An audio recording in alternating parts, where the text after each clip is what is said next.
మీకు ఒక చిన్న కథ చెప్తాను. అంటే మీకు తెలిసిందే, రామాయణంలో ఒక చిన్న ఘట్టం తీసుకున్నాము.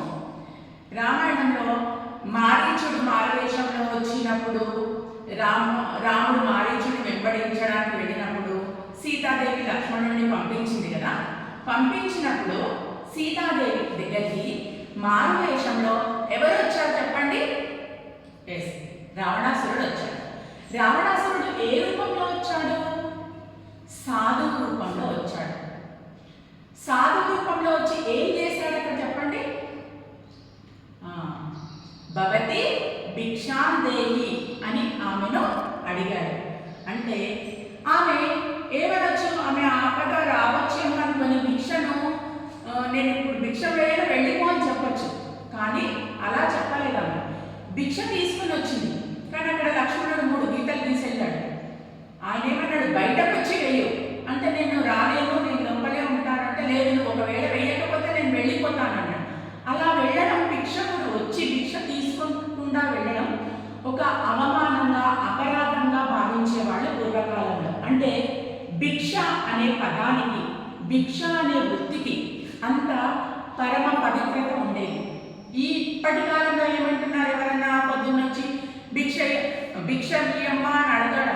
అమ్మ ఆయన ఉంటే పెట్టమంటే భిక్ష పెట్టుకోవడానికి నేను పని లేదా, ఇప్పుడు రా, తర్వాత రా, మళ్ళీ రా, నీకు రోజు ఇదే పని ఉందా అని అన్నాడు. అంటే భిక్షకు అడుక్కోవడం అలాంటి నీచమైనటువంటి అర్థాలు ఇప్పట్లో వస్తున్నాయి. కానీ అప్పట్లో భిక్షకు చాలా పరమ పవిత్రమైన వ్రతంగా భావించేవాడు. ఈరోజు మన పాఠ్యభాగం భిక్ష. మరి ఎవరు భిక్ష ఏంటి, భిక్ష ఎవరిని అడిగారు అనేది మనం తెలుసుకుందాం.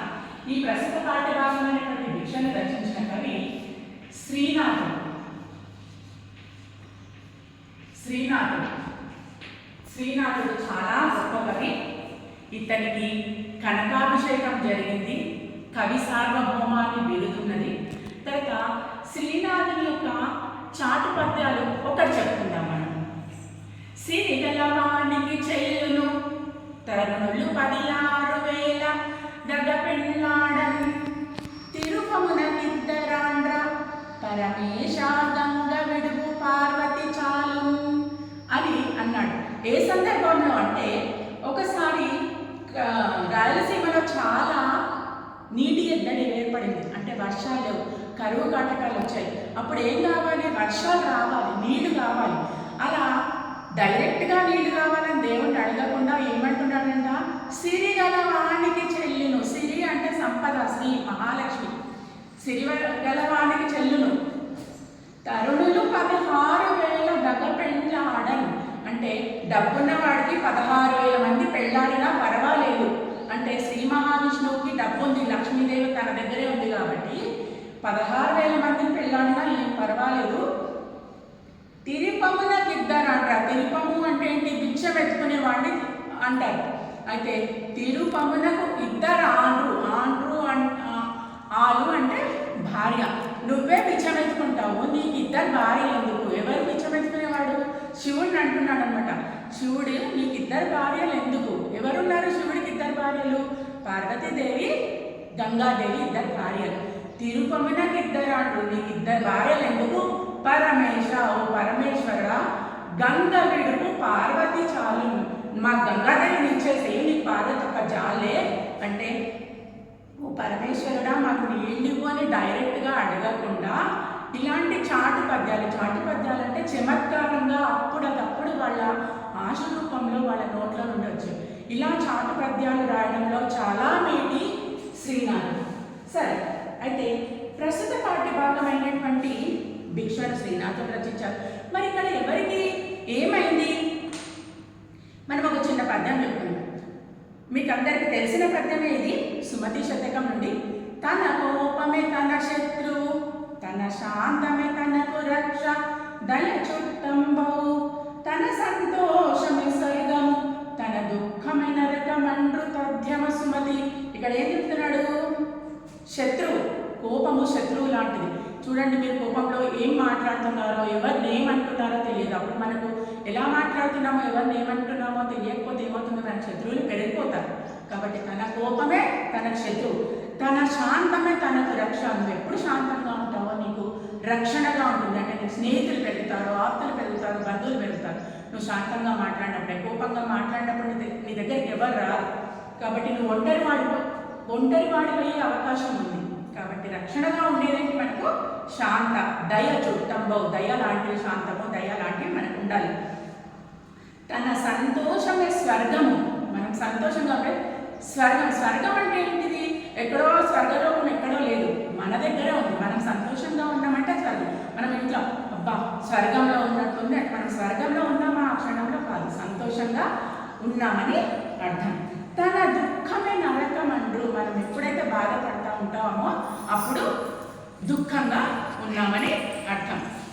అది ఇలా చెప్పాలి. మరి ఇక్కడ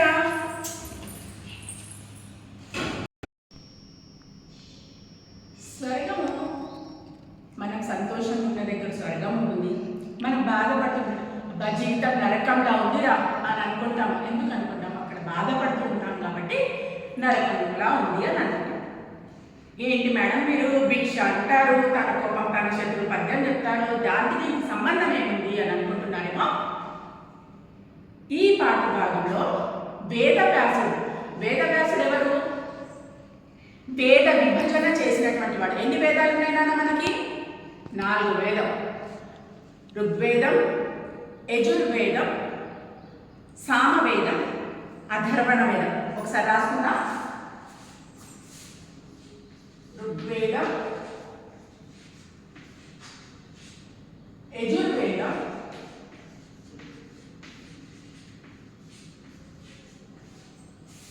సామవేదం,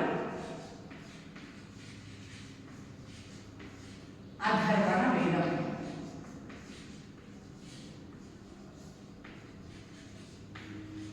ఏ వేదం ఏం చెప్తుందో మనం క్లాస్లో చెప్పుకున్నాము. ఇప్పుడు వరకు వేదాలు 4.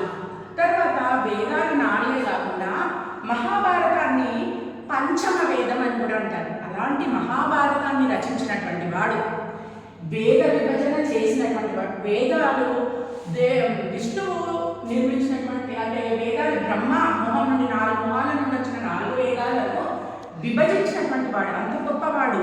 తర్వాత అష్టాదశ పురాణాలు. అష్టాదశ పురాణాలు అంటే 18 పురాణాలు. అష్ట అంటే 8, దశ అంటే 10.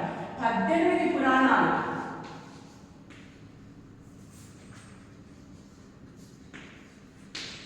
18 పురాణాలు. 18 పురాణాలు అంటే మీకు హోంవర్క్. 18 పురాణాల పేర్లు రచించినటువంటి వాడు. 18 అష్టాదశ పురాణాలు అంటారు కదా. అష్ట అంటే 8, దశ అంటే 10. అష్టాదశ పురాణాలను రచించినటువంటి వాడు పరమ పవిత్రుడు. మళ్ళీ పరమేశ్వరుడికి ప్రీతిపాత్రమైనటువంటి వాడు వేదవ్యాసుడు. కానీ ఇంత గొప్ప వాడికి కూడా కోపం వచ్చిందంట ఒక క్షణంలో, ఒక సమయంలో. మరి ఎందుకు కోపం వచ్చింది, ఎలా వచ్చింది అనేది మనము ఈ పాఠ్యభాగంలో మనం నేర్చుకుందాం. నెట్టుకొని కాయ బీరెండ పట్ట పగలు, తాను శిష్యులు నిల్లిల్లు దప్పకుండా, కాశిక విప్రగృహల వాటికల నొనర్చు అఖిల విద్యాగురుండు భిక్షాటనంబు. అఖిల విద్యాగురుండు, అన్ని విద్యలు తెలిసిన విద్యాగురుండు, విద్యలు అన్నీ తెలిసినటువంటి వాడు వేదవ్యాసుడు. అఖిల అంటే ఎన్నో రకాలైనటువంటి, మనం అనుకున్నాం వేదాలను విభజించాడు, మహాభారతాన్ని రచించాడు, పురాణాలను రచించాడు అని చెప్పేసి. 18 పురాణాలు రాయడం అంటే అంత సామాన్యమైనటువంటి విషయం కాదు. కాబట్టి అలాంటి విద్యాగురుడైనటువంటి వేదవ్యాసుడు ఏం చేస్తున్నాడు? నెట్టుకొని కాయ బీరెండ పట్ట పగలు, చాలా ఎక్కువ ఎండ, మిట్ట మధ్యాహ్నం పట్ట పగలు అనుకుంటాం కదా, ఆ సమయంలో తలపైకి ఎండ వచ్చేసింది. చాలా ఎండ పడుతుంది, చాలా తీవ్రమైనటువంటి ఎండ. అలాంటి సమయంలో అప్పుడు నేను ఇందాకే సీత స్టోరీ చెప్పాను కదా, అట్లాగే ఈ శిష్యులందరూ ఏం చేసేవాళ్ళు? వ్యాసుడికి 1000 మంది శిష్యులు ఉన్నారంట, 10,000 మంది శిష్యులు. వాళ్ళందరూ కాశికా నగరంలో, కాశికా అంటే కాశీనగరంలో భిక్షాటనకు బయలుదేరారు వేదవ్యాసంతో సహా. అందరు భిక్షాటనకి. ఎక్కడికి భిక్షాటనకు వెళ్ళారు? విప్రగృహ వాటికల. విప్రగృహములు అంటే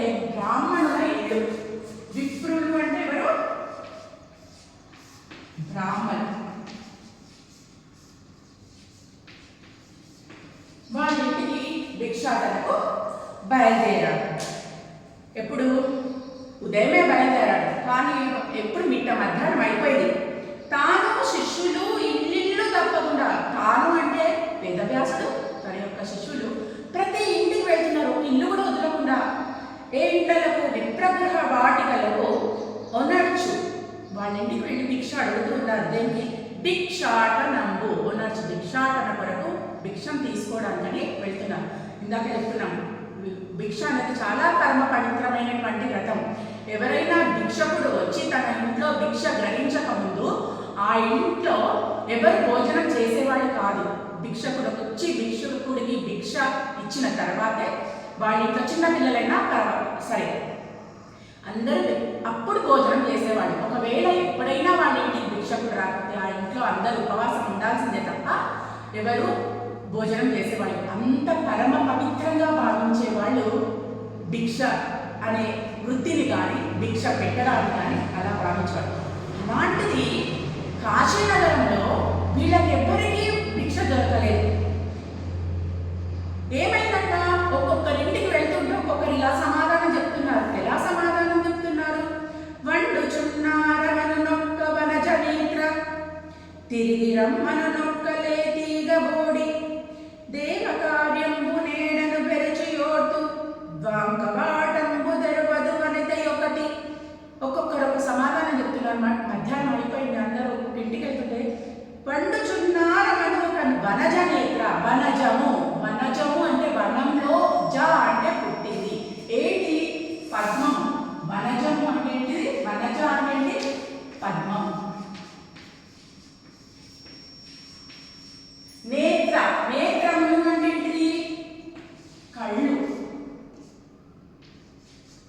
నేత్రము అంటే కళ్ళు. అంటే వనజ నేత్ర అంటే ఏంటి? కలువ పువ్వులు లాంటి కన్నులు గలది. ఆమె ఏమంటుందంట? వండుచున్నారము, ఇంకా మేము వంట చేస్తున్నాము, ఇంకా వంట పూర్తవ్వలేదు, నీ ఒక తామర పుష్పముల వంటి కళ్ళు గల స్త్రీ అంటుందంట. ఇంకొక ఇంటికి వెళ్ళారు, వాళ్ళు ఏమంటున్నారు? తిరిగి రమ్మనులే తీగబోడి, మళ్ళీ రండి, తర్వాత రండి ఇంకా అని చెప్పేసి. లే తీగబోడి అంటే తీగ వంటి శరీరం. శ్రీనాథ్ ఎప్పుడు చాలా అందంగా వర్ణిస్తూ ఉంటాడనమాట. శ్రీనాథుని యొక్క కవిత్వంలో ఆడవాళ్ల యొక్క వర్ణన చాలా అందంగా ఉంటుంది. శృంగార నైషధం అని ఉంది, అది మనం చదివితే మీకు అర్థం కాకపోవచ్చు. అఫ్కోర్స్ నాకు కూడా అర్థమయ్యేది కాదు, కానీ దాంట్లో వర్ణనలు చూస్తే మనం ఆశ్చర్యపోవాల్సిందే. అట్లాంటి అందంగా వర్ణించడంలో శ్రీనాథుడు చాలా మేటి. అయితే లేక తీగ వంటి శరీరం గల స్త్రీ ఏమన్నది? తిరిగి రమ్మని చెప్పింది, మళ్ళీ రండి అని చెప్పింది. ఇక్కడ ఇంకొక స్త్రీ ఏమంటుంది? దేవకార్యంపు నేడను తెరవయోర్తు, కవాటంబు తెరవదు వనిత యొక్కది. అయితే ఒక ఆమెనేమో ఈరోజు మా ఇంట్లో దేవకార్యం ఉందండి అని ఒక ఆమె చెప్పింది. ఇంకొక ఆమె అసలు ఒక ఆమె తలుపులు, కవాటం అంటే ఏంటి? తలుపులు, తలుపులు కూడా తెరవడం లేదు ఒక స్త్రీ.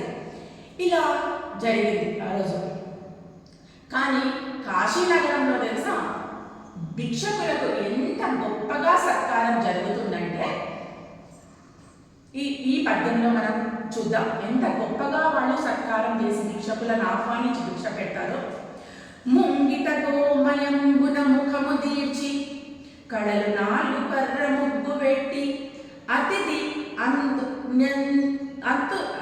నంచో నిలిపి అర్ఘపాద్యములిచ్చి, పుష్పగంధంబుల పూజ చేసి, ప్రక్షాళితమైన పసిడి చట్టవమున అన్నంబు మీద నెయ్యి అభిహరించి, ఫలకాయ పుష్ప బహు పదార్థములతో భక్తి విశ్వాస తాత్పర్య గరిమ పెట్టుదురు మాధుకర భిక్షకులకు.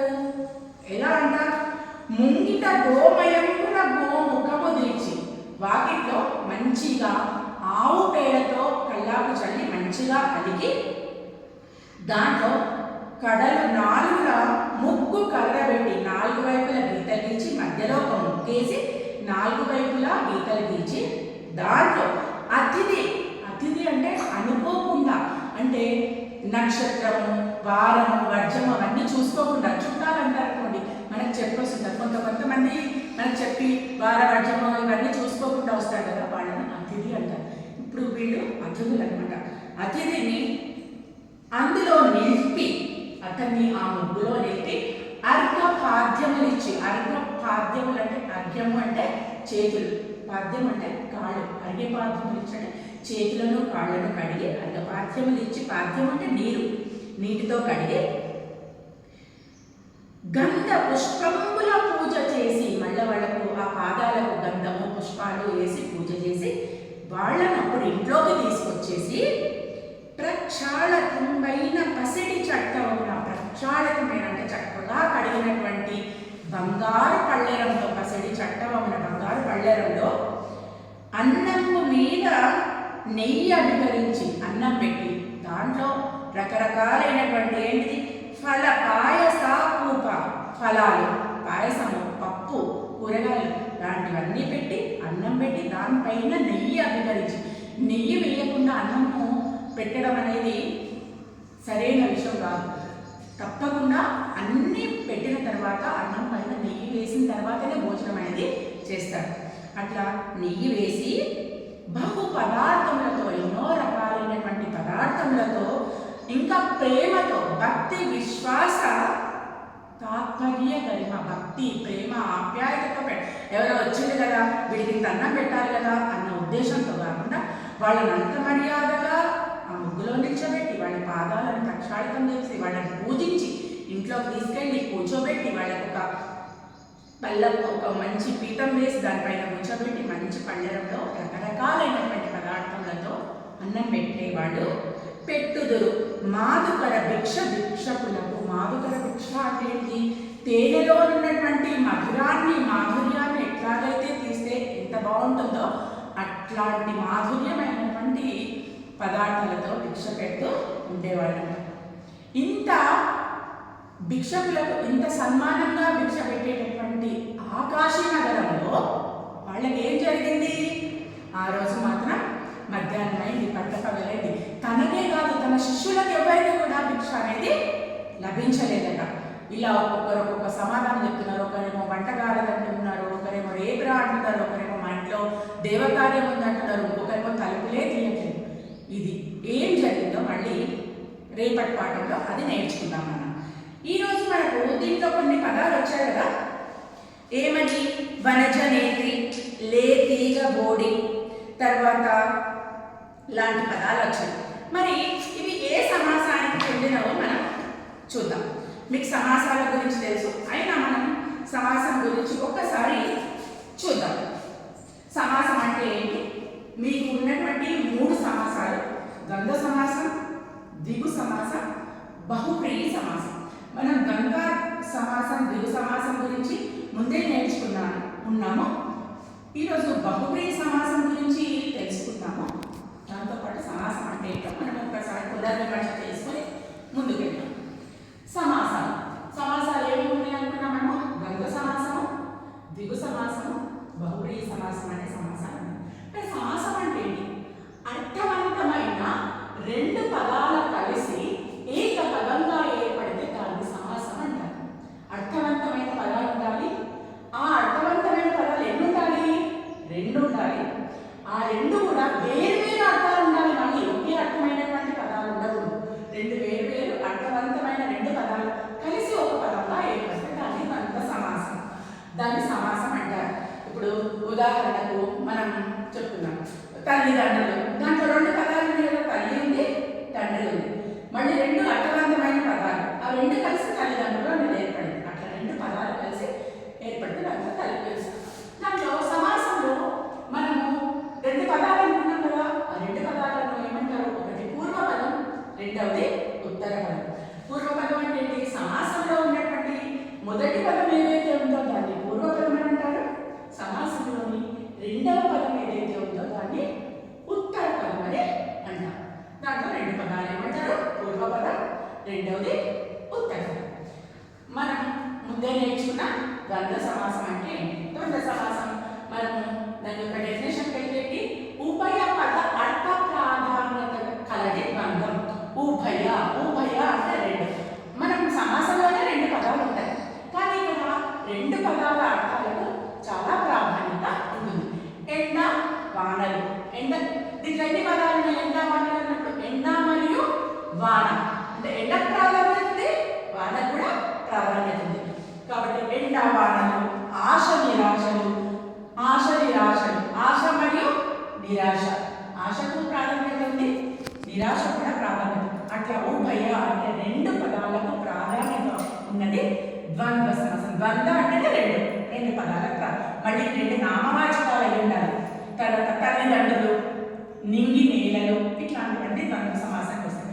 మీకు ఒక చిన్న గుర్తు పెట్టుకోవడానికి ఇది ఏ పదం ద్వంద్వ సమాసమా కాదా అని తెలుసుకోవడానికి ద్వంద్వ సమాసం చివరన తప్పకుండా లు అనే అక్షరం వస్తుంది.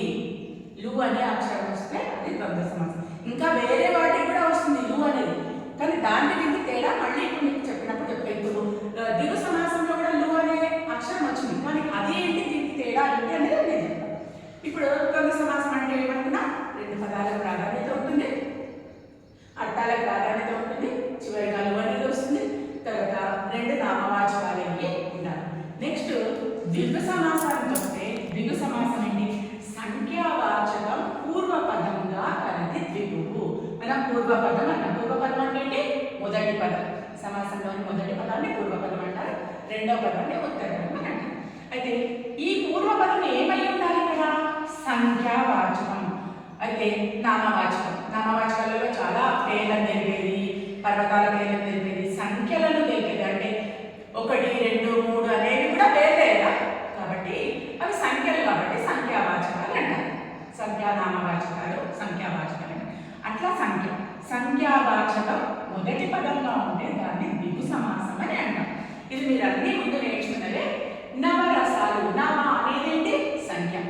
నవరసాలు, నవ సంఖ్య గల రసాలు. నవ అంటే ఎంత సంఖ్య చెప్పండి? 9. కాబట్టి 9 సంఖ్య గల రసాలు అన్న నవరస సంఖ్య గల రసాలు అన్న.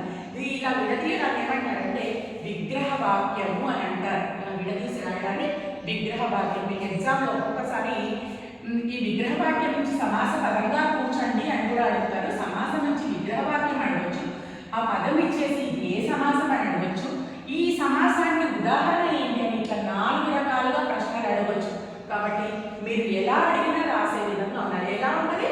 పదం ఇచ్చేసి విగ్రహవాక్యం అడగచ్చు, విగ్రహవాక్యం ఇచ్చేసి పదం అడగచ్చు, ఈ పదం ఇచ్చేసి ఏ సమాసము అని అడగచ్చు, సమాసం పేరిచ్చి అది ఈ క్రింది ఉదాహరణలు ఏ సమాసం, ఈ సమాసానికి సరైనటువంటి ఉదాహరణ రాయండి అని కూడా అడగచ్చు.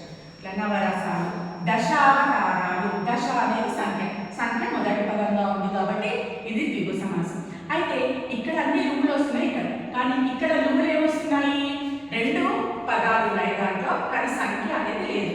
ఇక్కడ సంఖ్య ఉంది, చివరిగా లు అనే అక్షరం వచ్చింది. మొదటి పదం సంఖ్య అయితే అది ద్విగు, కానీ సంఖ్య లేనిది ద్వంద్వ సమాసం. మొదటి పదం ద్విగు, సమాసంఖ్య ఉండాలి, సంఖ్య. 4 వేదాలు, 4 అనేది కూడా సంఖ్య. పంచభూతాలు, అది కూడా సంఖ్య. తర్వాత షష్ఠీ వర్ష చక్రం, మరి అక్కడ లు అనేది లేదు, కానీ షష్ఠీ వర్ష చక్రం అది. అయితే అష్టాదశ పురాణాలు మనం ఇందాక అనుకున్నాం కదా, చతుర్వేదాలు. చతుర్వేదాలు అనేది కూడా ద్విగు సమాసం. 4 ఉన్నాయి కదా, 4 వేదాలు, 4 అనే సంఖ్య వచ్చింది. అష్టాదశ పురాణాలు, 18 పురాణాలు, ఇట్లాంటివన్నీ ద్విగు సమాసం. అంటే ద్విగు సమాసంలో సంఖ్యావాచకం అంటే సంఖ్య అనేది మొదటి పదంగా ఉండాలి. ఈరోజు మనం చెప్పుకోబోయేది బహుప్రీతి సమాసం. బహుప్రీతి సమాసంలో ఏముంటుంది? అన్య పదార్థ ప్రాధాన్యం కలది బహుప్రీతి.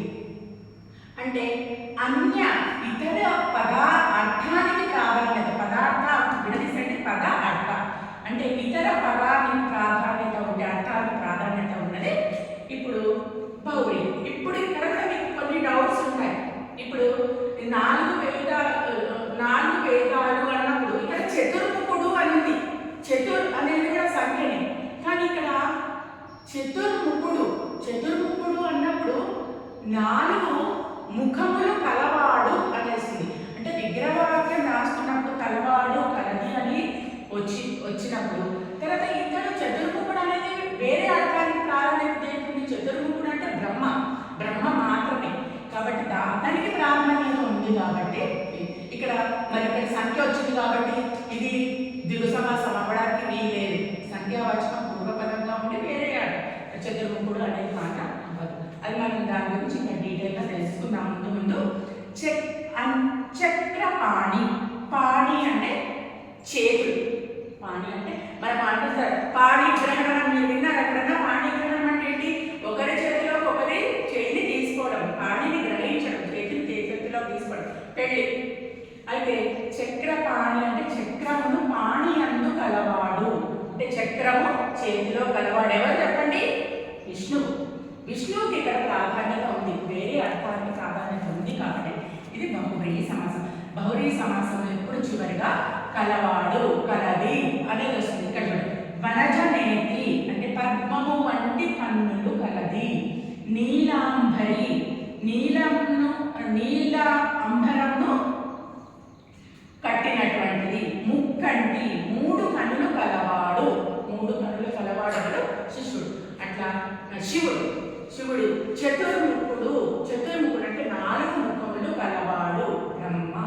ఇట్లా వేరే అర్థానికి ప్రాధాన్యత ఉన్నది కాబట్టి బహువ్రీహి సమాసం. మీరు ఇవన్నీ డెఫినేషన్ తప్పకుండా నేర్చుకోవాలి. అన్ని పదార్థ ప్రాధాన్యత ఎక్కువ బహువ్రీహి సమాసం మిమ్మల్ని అడుగుతూ ఉంటారు. ద్వంద్వ సమాసం ఉభయ పదార్థ ప్రాధాన్యత కలిగి ద్వంద్వ. ఇంకా బహువ్రీహి సమాసం గురించి మనం డీటెయిల్గా నెక్స్ట్ క్లాస్లో నేర్చుకుందాం.